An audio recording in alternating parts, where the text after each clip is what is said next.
So, Tim, it was an exciting session we had, and really because what I hadn't anticipated was just the different collection of views that we had amongst the panel. And that meant that we were able to look at kind of both policy and strategy, but we also had very practical elements of people who were, as you might say, at the coalface in terms of delivering training and education. And through that, we were able to explore both ideas about kind of what AI really means in a practical basis for people who are trying to deliver training, but also some of the policy things around that. And what came out of that was really a sense of kind of a focus on people and how we can integrate AI with people and look at empowering capability rather than replacing or looking at alternatives to kind of what we do today. How do we really empower people?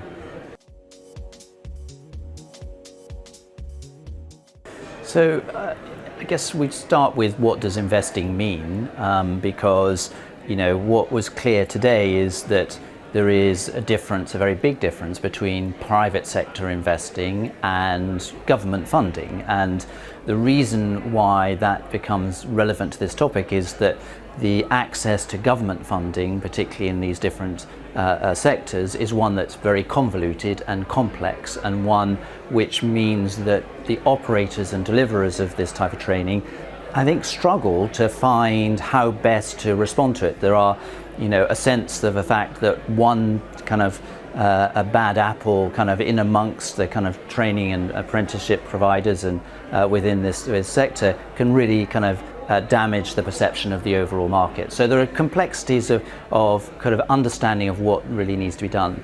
In the private sector, it tends to be a bit clearer because it's about looking at where you can measure deliverable outcomes, and we heard that today is that where there are relationships in one particular example where working with Red Bull, for example, meant that it was very well understood from the outset what they wanted and what they were looking as outcomes, and consequently the ability to deliver against those outcomes was much easier to achieve. So kind of bringing that together, the sense was that investment in this sector is badly needed. We're short on the government side in terms of access to funding. The private sector is looking for a clear direction of travel of where it can invest. And so I guess what we need to work on is really how to get that message out there of where you get kind of real return on investment.